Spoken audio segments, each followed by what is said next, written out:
आपने जिंदगी में कभी ना कभी भोमिया बाबा का नाम तो सुना ही होगा। एक ऐसे ग्राम देवता जो राजस्थान, गुजरात, महाराष्ट्र के गांव में सबसे ज्यादा पूजे जाने वाले देवता हैं। जब हमने इनके बारे में जानने की कोशिश की तो इतिहास की किताबों में हमें कुछ नहीं मिला। फिर हमने यूपीएससी सिलेबस खंगाला तो वहां इनके बारे में सिर्फ इतना बताया गया है कि ये कोई देवता नहीं बल्कि एक पद का नाम है। इतिहास में बताया गया है कि भोमिया या भूमिया का मतलब होता है भूस्वामी, मतलब उस एरिया की जमीन का स्वतंत्र शासक जो उस जगह की रक्षा करता था। अब ये बात गले से नीचे इसलिए नहीं उतरी कि केवल इसी वजह से कोई पूजने योग्य नहीं बन जाता। इस बारे में हमने घर वालों से बात की तो उनके पास भी इसका कोई जवाब नहीं मिला, बल्कि भोमिया बाबा हमारे घर के भी कुल देवता हैं। इस बारे में और जानने के लिए हम पहुंचे रून, जो कि नागौर में है, जिसका पौराणिक नाम कोयलापट्टन था, जहां इनका जन्म 1271 में 14 के दिन सोमवार को हुआ था। बाबा भोमिया का जन्म राजपूत घराने में हुआ था। इनके जन्म के बाद जब ज्योतिषी को बुलाया गया तभी उन्होंने बता दिया था कि यह कोई साधारण बालक नहीं है, इनका नाम सिंहण देव जी रखा जाए, जो कि फिर बाद में भोमिया के नाम से विख्यात हुए। भोमिया जी माता दुर्गा के काली रूप की पूजा किया करते थे। माता काली ने उन पर प्रसन्न होकर अजय होने का वरदान दिया था। उस समय दिल्ली पर अलाउद्दीन खिलजी का शासन था। खिलजी को इतिहासकारों ने अच्छा दिखाने की कोशिश बहुत की, लेकिन एक हैवान को भगवान कोई नहीं बना सकता। खिलजी ने उस समय नियम बना रखा था कि शादी के बाद पहले लड़की खिलजी के महल में जाएगी, फिर खिलजी का मन भरने के बाद अपने पति के पास जाएगी। अब जब भोमिया जी की शादी हुई तो खिलजी ने रानी की डोली अपने महल में बुलवाने को बोला। इस पर भोमिया जी आग बबूला हो गए और डोली भेजने से साफ मना कर दिया। भाइयों और संबंधियों ने भोमिया जी को समझाया कि इस बात पे युद्ध करने से कोई फायदा नहीं है,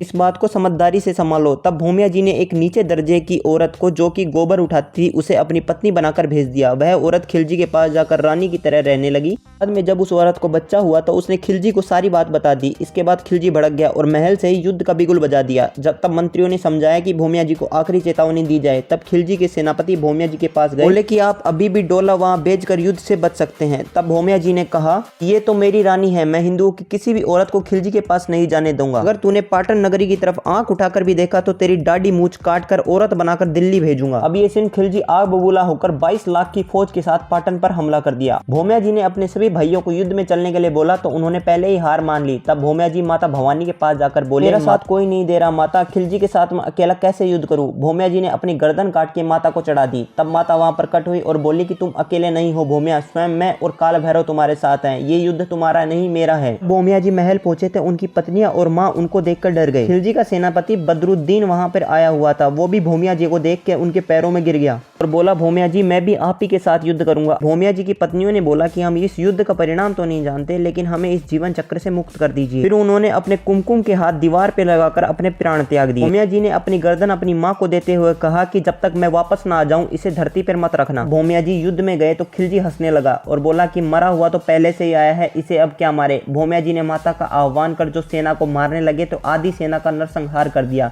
और आधी सेना तो उन्हें देखकर ही भाग गई कि कोई भूत आ गया। उन्होंने 22 लाख की फौज को मार मार कर भगा दिया। खिलजी को वहीं पकड़ लिया। खिलजी ने पैरों में गिरकर माफी मांगने लगा। तब भोमिया जी ने खिलजी को मारा तो नहीं, लेकिन उसकी खिलजी की दाढ़ी मूछ काटकर चूड़ियां पहना दी और दिल्ली भेज दिया। वे लौट रहे थे तो उनकी मां ने उन्हें देखने के लिए दासी को महल के ऊपर भेजा। जब दासी ने आकर बताया कि दूर खेतों में एक बवंडर आ रहा है जिसमें भोमिया जी का भाला दिखाई दे रहा है, तब उस नज़ारे को देखने के लिए उनकी मां ने सर रखकर महल के ऊपर चढ़ने लगी। जैसे ही उनकी मां ने सर को नीचे रखा तो भोमिया जी ने अपने प्राण त्याग दिए। रून के अंदर भोमिया जी के सर की पूजा की जाती है और वहां से 25 किलोमीटर दूर गोवा गांव में भोमिया जी के धड़ की पूजा की जाती है। हमारे इतिहास में मुगलों को इतना बड़ा चढ़ाकर बताया गया है, जहाँ उनकी इतनी बेइज्जती हुई है उन बातों को दबा दिया गया है। वीडियो अच्छी लगे तो लाइक करें और कमेंट में बताएं कि आप ये वीडियो देख कहाँ से रहे हैं और आपके कुल देवता क्या हैं।